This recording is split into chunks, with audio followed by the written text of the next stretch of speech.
Hello everyone, welcome to my recipe vlog. वैसे মই কোনো মাষ্টাৰ শেফ নহয় কিন্তু তথাপিও ভাবিলোঁ আজি ডিনাৰত কি খালোঁ আপোনালোকৰ লগত শ্বেয়াৰ কৰোঁ। এয়া আছিলে মোৰ ভেজ পোলাও, সালাড আৰু চিকেন।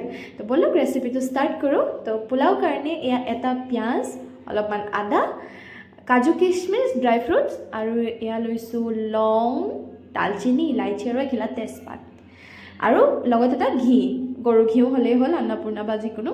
এয়া প্ৰথমে প্ৰেছাৰ কুকাৰটো গৰম হ'বলৈ দিছোঁ আৰু লগতে মই চিকেনো বনাই আছোঁ দেই, চিকেনৰ ৰেচিপি দিয়া নাই বাৰু। তো গৰম প্ৰেছাৰ কুকাৰত দিলোঁ ঘি, মই ঘি যিহেতু বেছি ভাল পাওঁ ইয়াৰ ফ্লেভাৰটো।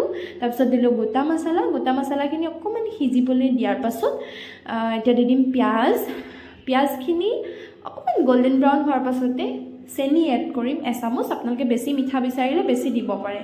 তো এইকেইটা দিয়া হোৱাৰ পাছত ভালকৈ লৰালোঁ, পিঁয়াজখিনি অকণমান সিজিবলৈ দিম। তাৰপাছতে দি দিছোঁ ড্ৰাই ফ্ৰুটছকেইটা বেছি টাইমো সিজাব নালাগে, যেতিয়ালৈকে এই কিচমিচকেইটা অলপ যেতিয়ালৈ ফুলে তেতিয়ালৈ সিজালেই হ'ল। তাৰপিছতে আদা অকণমানো দি দিলোঁ, আটাইকেইটা মিক্স আপ কৰিলোঁ। তাৰপিছত দিলোঁ চব্জি লৈছিলোঁ মই বিনছ, গতিকে বিনছখিনি লগত দি দিছোঁ। এয়া ধুই থোৱা চাউল, বাচমতি লৈছিলোঁ মই, চাউলখিনি ধুনীয়াকৈ দি দিলোঁ ইয়াত আৰু গোটেইখিনি ভালদৰে মিক্স কৰিলোঁ। চাব দেই, মিক্স কৰোঁতে যাতে চাউলখিনি ভাগি নাযায়, লাহে লাহে লৰাব লাগে। সেয়া আৰু তেনেকৈ মই লাহেকৈ লৰাই মেলি পানী দিছোঁ। পানী আপোনালোকে চাউলৰ জোখমতে দিব। চাউল যদি 1.5 কাপ লৈছে তাতকৈ অকণমান বেছি, মানে 2 কাপ পানী দিলেই হ'ল। এইখিনি গোটেইখিনি দিয়াৰ পাছত হাই ফ্লেমত অকণমান নিমখো ফ্লেভাৰৰ কাৰণে দি দিছোঁ সোৱাদ অনুসৰি। তাৰপিছত দিয়াৰ পাছত মই হাই ফ্লেমত এটা চিটি মাৰাম, প্ৰেছাৰ কুকাৰৰ হাফৰখন মাৰি।